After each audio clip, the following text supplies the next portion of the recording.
Welcome to Madlik. My name is Jeffrey Stern, and at Madlik we light a spark or shed some light on a Jewish text or tradition. Along with Rabbi Adam Mintz, we host Madlik Disruptive Torah on Clubhouse and share it as the Madlik podcast on your favorite platform. Last week, we took off for the second night of Passover.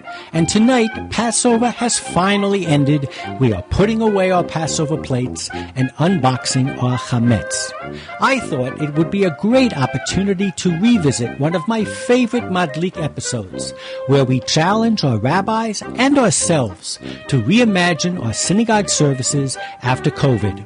So join us for a replay of prayer and services and the sickness unto death.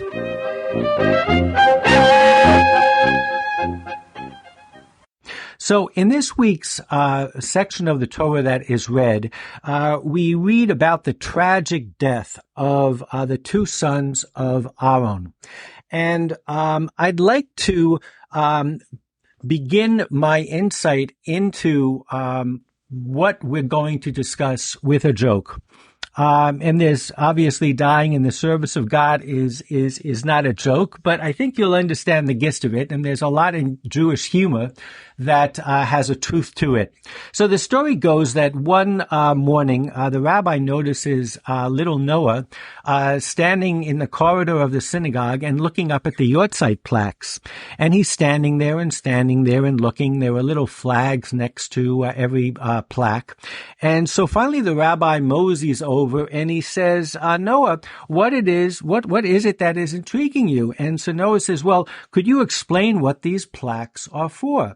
And so the rabbi says, well, these are for congregants who have died in service. And so Noah looks at it a little more, and he goes, well, what service? The morning service or the afternoon service? So the reason that it resonates with me today is here we have a case of Aaron's sons who are dying in service. And I'd like to use this as an opportunity as we slowly but surely head back to our respective temples and synagogues. We have an opportunity to rededicate those temples and synagogues and to think a little bit more openly about what we do there and to make sure that we don't die in service, that what we do in our temples and synagogues is something that truly enriches us. And before I open it up to discussion, from my perspective, you could very easily say that the sin of Aaron's children was that they added to the service. So there are so many things about our services, whether it's the time they take or the different parts of those services that really over time have collected a lot of baggage. And it seems to me as we come back to our services now, we've been almost free of going to these temples and synagogues for so long that I think we have a right to say, well, let's take this as a fresh slate. So I'd like to open it up to you, Rabbi, first. You're a congregational rabbi. You've served at a large congregation. I understand now you're in the Upper West Side where there are many congregations. How, if anything, has either COVID made you look differently at how service should be, or just in general, what is your sense of what your congregants will be looking forward to the most, and where have you struggled with what you offer to your congregants? So first of all, thank you, Jeffrey. This is the perfect week to discuss this because you kind of get the feel that now that people are vaccinated, people are really grappling with your issue, which is it's time to go back to services. And the question is, what is it about the services that we like? And what is it that we think need to be changed? And I'll just tell you, Jeffrey, that it's interesting that we have in our small synagogue now, what we have done is we closed for a few months when everybody closed. But we've been having a small service really ever since Rosh Hashanah, 6-7 months ago. And what we've tried to do is we've tried to abbreviate the service. So the whole service is an hour and a half. Usually the service is 2.5 hours. But this time now we have a service only for an hour and a half. And I want to tell you, Jeffrey, that one of the big issues that I'm grappling with is, do they have the patience to go back to a 2.5-hour service with a long sermon, with a long cantor? Or is there something about an abbreviated service that makes it, kind of more attractive to people? So I think, let me just raise that as the first question. And that's the question of length of service. Are we willing to go back to the regular length, or do we like the abbreviated? I think that's an amazing question and segue to one of the sources I put in the source sheet. And for those of you who follow on a regular basis, you can always go to my bio and see the Sephira source sheet that goes with this week's subject. And the source sheet that I bring is an amazing law that relates to the Kohen Gadol on Yom Kippur. And he has to read certain sections of the Torah. And we who have read Torah in synagogue know how important it is to actually read it from the script. This is not something that should ever be memorized or said by heart. But lo and behold, on Yom Kippur, the holiest day of the year, the Talmud teaches, the Mishnah actually says to the Kohen Gadol, when he gets to this certain verse, he reads it by heart. And the reason is, the Talmud asks, because he would have to turn or scroll the scroll, so to speak, in order to get to that further chapter.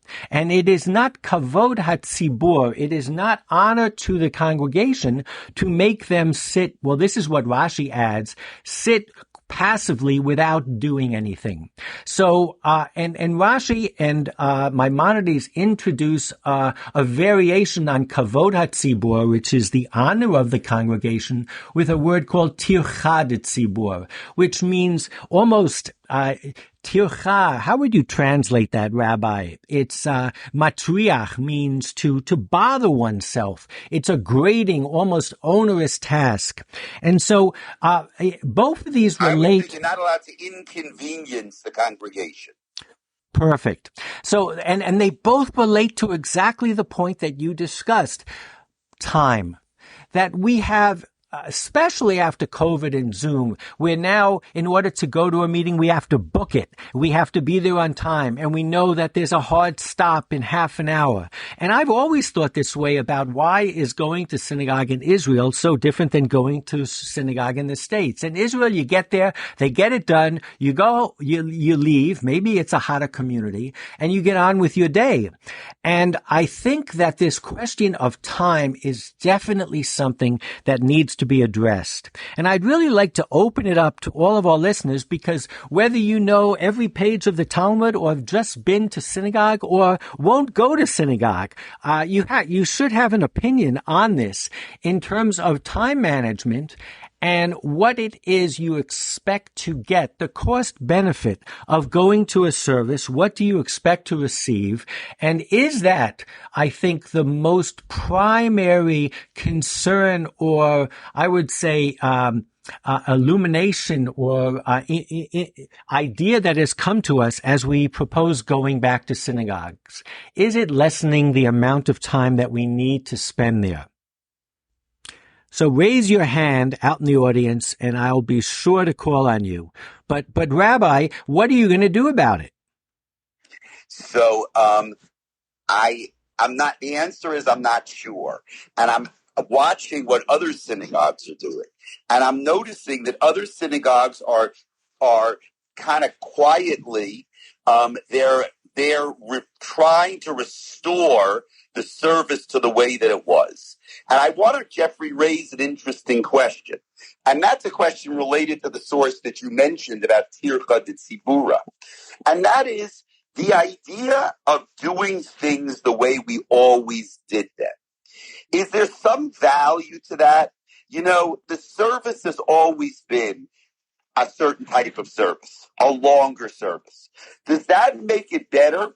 Or do we look at COVID as an opportunity to improve?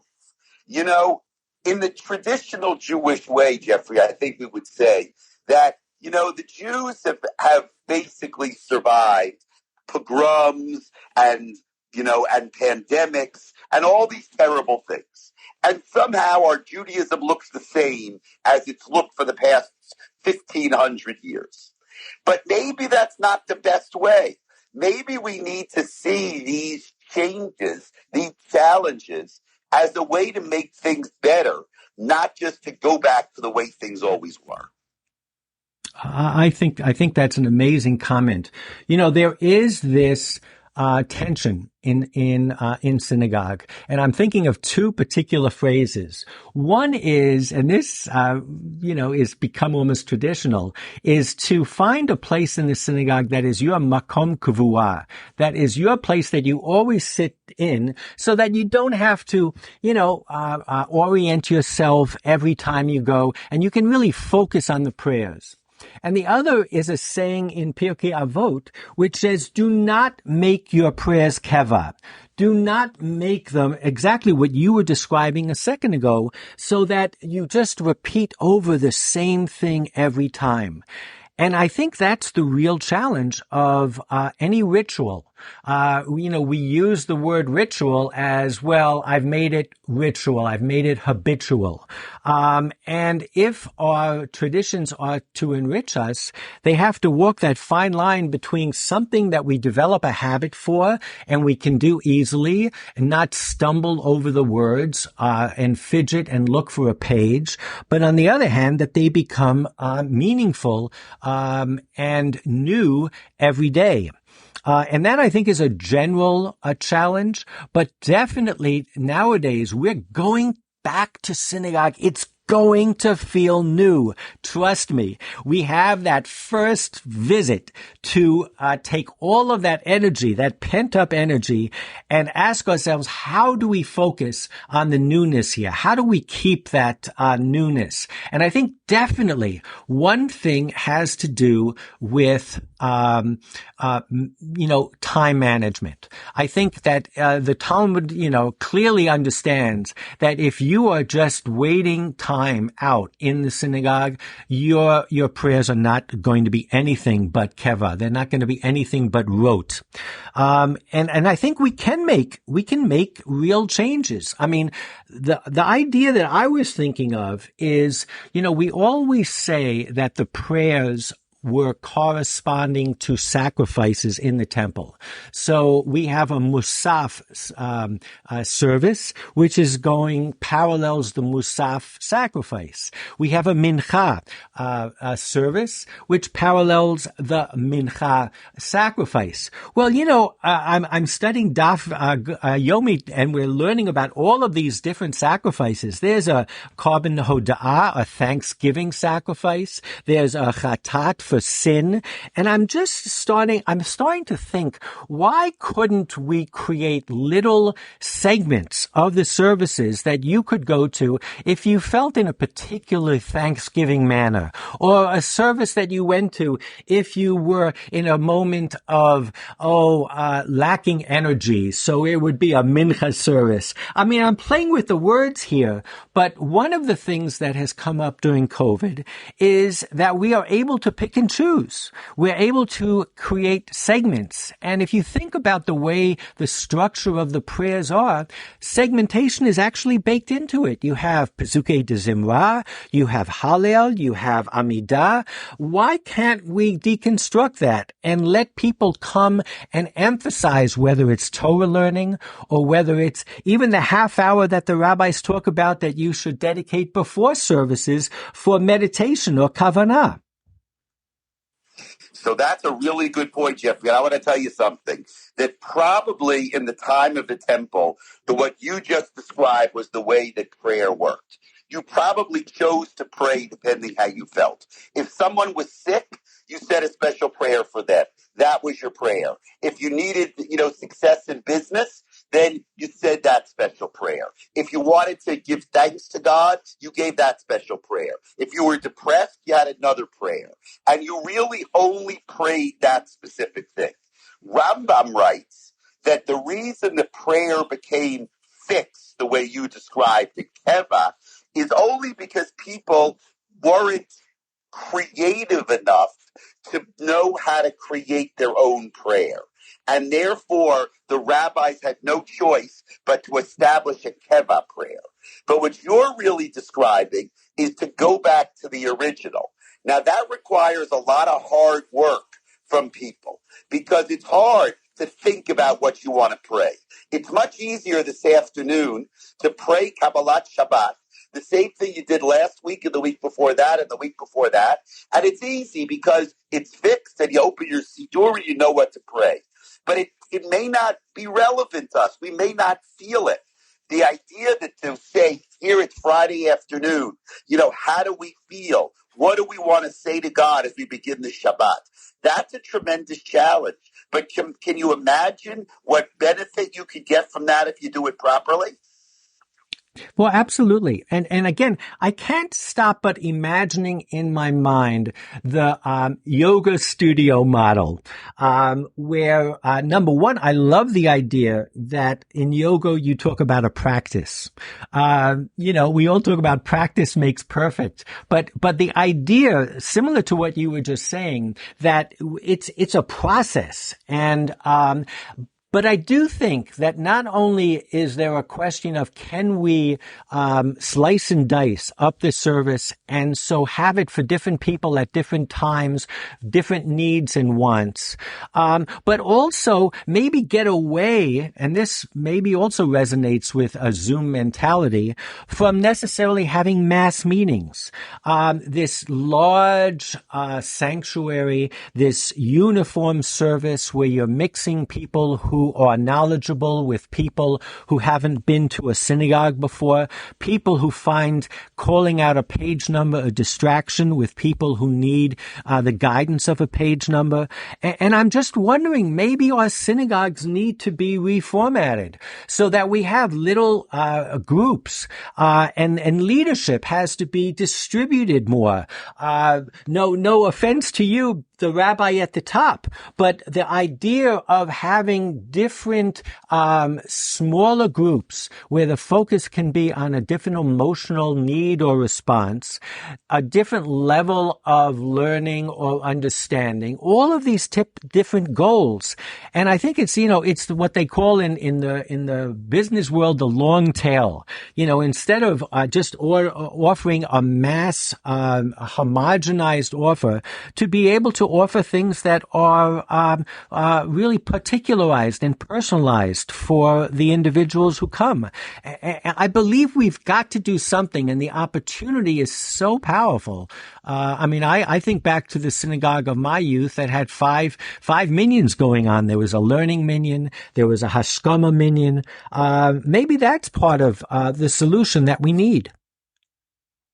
So that idea of giving options, so that is a way of dealing with this and saying that it's too hard to ask every individual to create their own service. That's not realistic. But we can create multiple kinds of services. You described the Israeli model, kind of, quick and done. That's kind of more in the hashkama model of your youth, which is you come early, you get it done, then you go home and you have your day.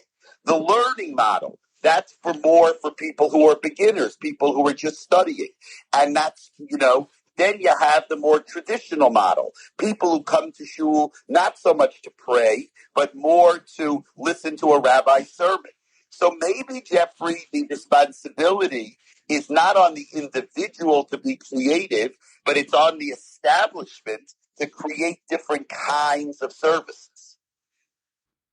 Yeah, I totally agree.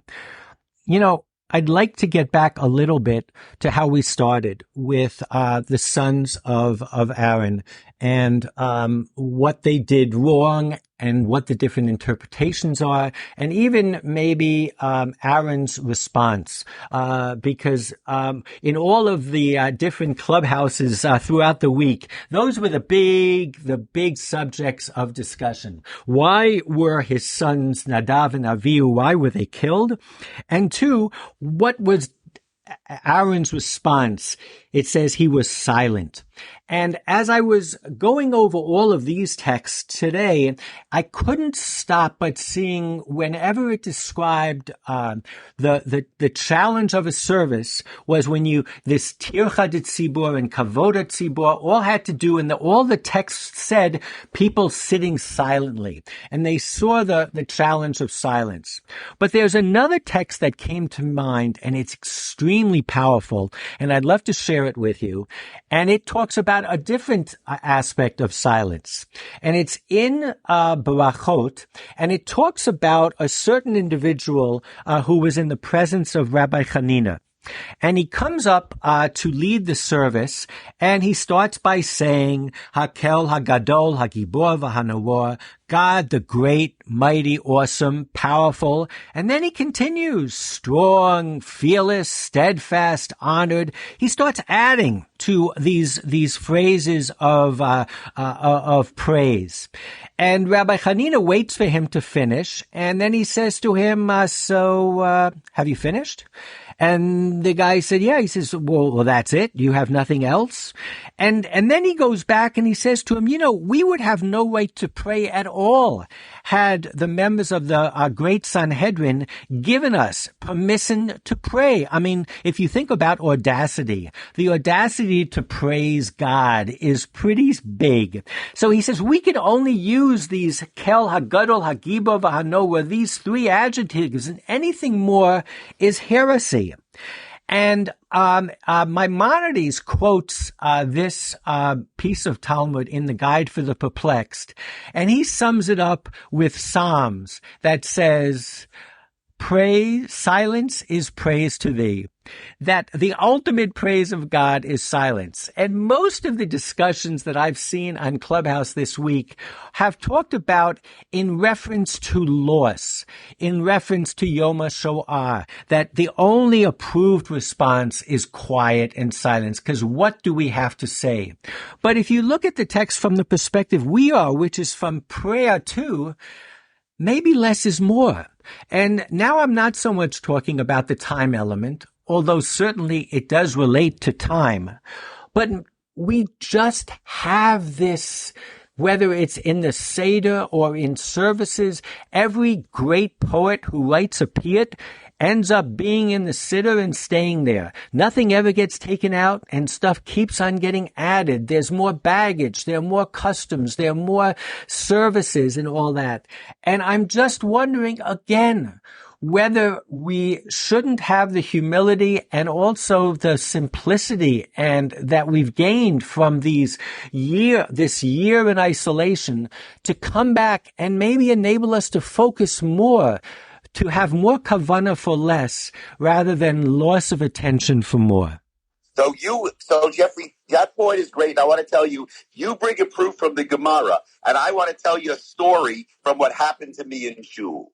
This year, Rosh Hashanah, Rosh Hashanah was really right in the middle of COVID. We actually had services outdoors. And because the services are outdoors, we actually put together an abbreviated matzor, an abbreviated book of prayers for Rosh Hashanah. So rather than spending 5 hours on Rosh Hashanah, we spent about 3 hours in services. And now as we begin to talk about Rosh Hashanah, what Rosh Hashanah 2021 is going to look like, you know what, Jeffrey?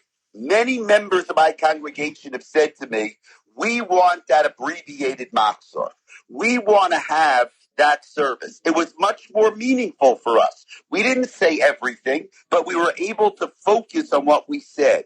And I'm really considering that. And I think that that's something, it takes a little bit of chutzpah to be able to say that we're going to change the Rosh Hashanah davening. But think about what kind of bang we could get for our buck, meaning what kind of added kavanah we could get if people could focus just on an abbreviated service rather than on a longer service. So I think that story is very much in line with the Gemara that you quoted. Well, even more so, the Gemara that I quoted gives us a license to use piety to scale back rather than to add on. And I think that's the paradigm shift that we have to have, that, the typical knee-jerk response is, who are you to take something out of the service? And I think that this Talmud, where the rabbi says to him, "Are you finished? Have you no more to say?" Or where Maimonides says, "The greatest praise is silence," gives us a little bit more of, I think, a theological support for arguing that maybe the humble, maybe the pious response is to pare things down. But in any case, whatever theology you can bring to it or not, I definitely believe that any rabbi and any synagogue ritual committee member who is not thinking about how do we do things differently, I think they're blind and I think they're deaf. And I could not agree with you more. And I think that what's going to distinguish between the great leaders and the mediocre leaders over the next 6 months to a year are the ones who have a little bit of chutzpah to be able to really ask the questions that you're asking and come up with whatever answers is appropriate for their congregation. But I couldn't agree with you more. Well, in that regard, unless there's anyone in the audience, and please raise your hand if you have a suggestion or a comment, I'm willing to start right now and to cut this clubhouse meeting short by 4 minutes. Oh, Shelly Casson wants to come up. Oh, yeah, that works, right? Shelly, you're on the beamer. Okay. Well, I won't take more than 40 seconds to say how much Michael and I are sitting here nodding our heads in total agreement with you.